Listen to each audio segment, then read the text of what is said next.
It started with shouting across the water. I was down at the edge of my family's lake, a place my grandfather had dug with his own hands and where generations of our cattle had come to drink, when Karen's voice thundered across the bank. "Pack it up. You don't belong here anymore."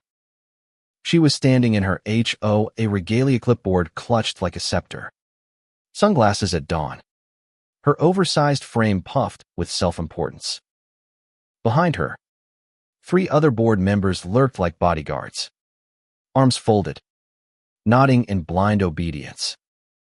I had heard rumors for weeks that the HOA was scheming to expand its boundaries, but I hadn't expected them to march down to my farm and try to claim the lake my family had owned for over a century.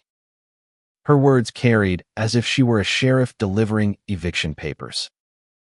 "By the authority of the Homeowners Association, this lake now falls under community jurisdiction. You have no right to fish, swim, or even be here without HOA approval." I almost laughed.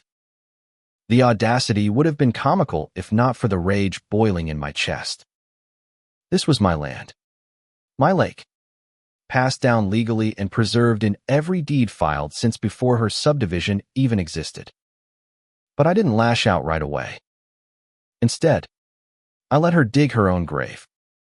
"You're trespassing," I said evenly, holding up my phone so her words were caught crystal clear on video. She waved it off, barking to her board members. "Call towing. We'll start with his vehicles, then his dock."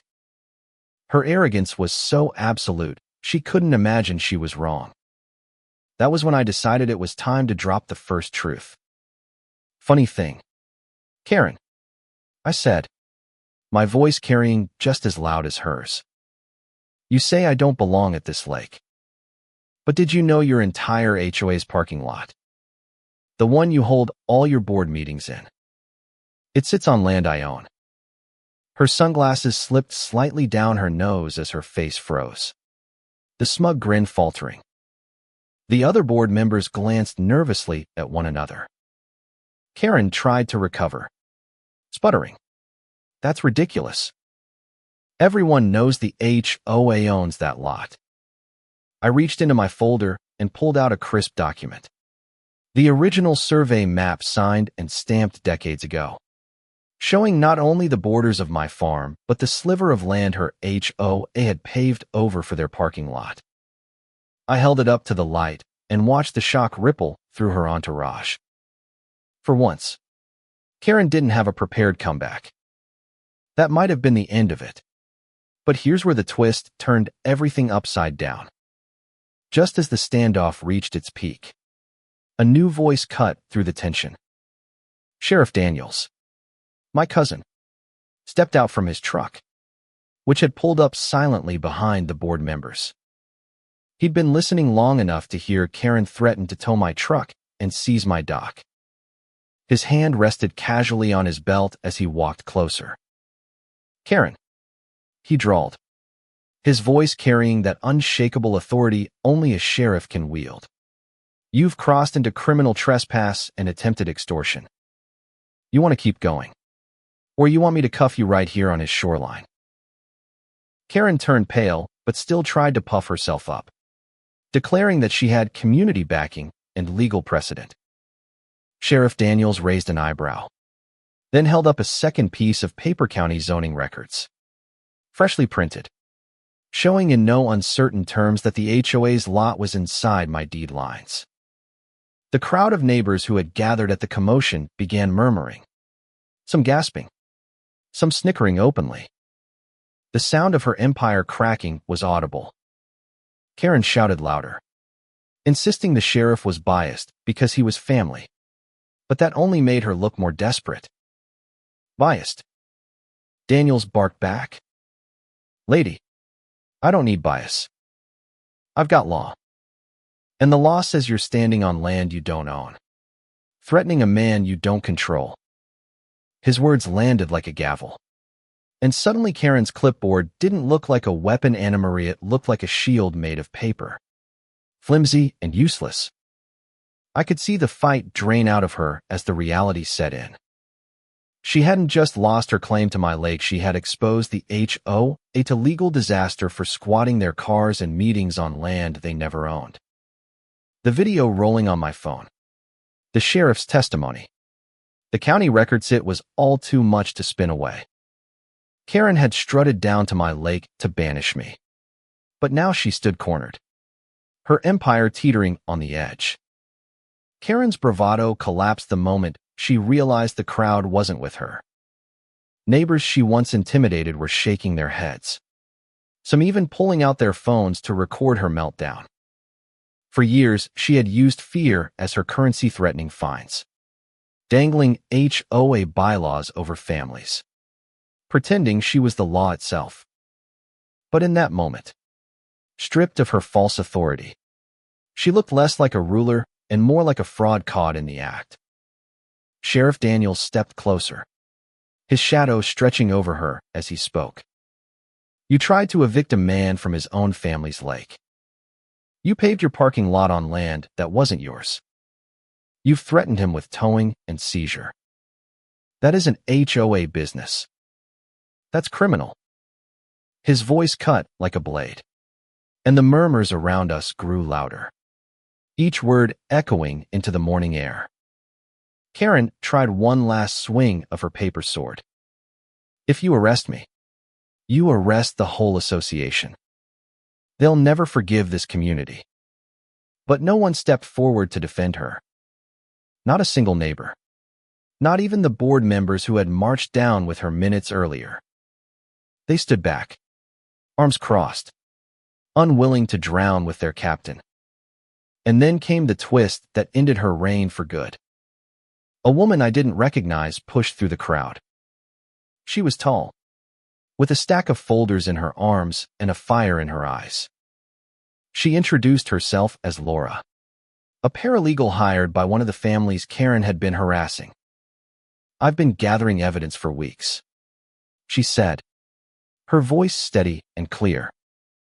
Financial mismanagement, fraudulent fines, illegal land use. Everything you need is in here. She handed the folders straight to Daniels. The sheriff flipped through, whistling low. Looks like someone's been busy. This isn't just trespassing anymore, Karen. This is fraud. Plain and simple. Karen's knees nearly buckled. Her face, once red with rage, turned ashen. She shrieked that it was fabricated, that Laura was lying. But the neighbors erupted in applause for the unexpected ally. Laura's files proved what we all suspected. Karen had been siphoning HOA funds, overcharging families for repairs, and funneling the money into private accounts. What started as a petty power grab at the lake had now detonated into a full-scale scandal. By the end of the week, county investigators froze the HOA's assets and launched a criminal probe. Karen was forced to resign as president, her board dismantled under the weight of evidence. Local news plastered her mugshot on every screen. Her story framed as the perfect parable of arrogance gone wrong, a woman who tried to evict a farmer from his own land, only to discover she'd built her kingdom on property she didn't own. The final blow came at the courthouse 3 months later. The judge's gavel slammed as he declared Karen guilty of fraud, trespass, and misuse of HOA authority. Her sentence wasn't just fines or probation. She got 3 years in prison and a lifetime ban from participating in any housing association. The irony was rich. The woman who once strutted with a clipboard, barking orders, would now follow orders every day of her sentence. But the story didn't end with her collapse. It blossomed with our renewal. The lake returned to what it always was, a gathering place. Families came to fish. Children played in the water. And neighbors shared meals by the shore. And that parking lot, the one they thought belonged to the HOA. I had a new sign posted at its entrance, community parking free for all. It became a symbol of what happens when power shifts from fear to fairness. Grandpa's words echoed in my mind as I watched children chase fireflies by the water. The land remembers. He used to say, it knows who tends it with love and who tries to claim it with greed. Karen had tried to rewrite history, to erase generations of work with a stroke of her pen. But she failed because truth is heavier than arrogance. Neighbors who once avoided each other's eyes now waved across fences. People who were silenced by Karen's threats now spoke freely. Our community didn't just survive her tyranny, it grew stronger, bound together by the scars she left behind. And me. Every time I walk past that lake, I smile, knowing she tried to take it from me and lost everything in return. Karen thought she was untouchable.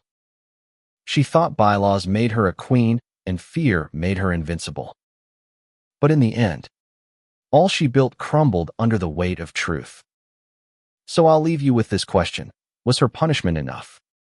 Or should people like her face even harsher consequences when they abuse power and betray their neighbors?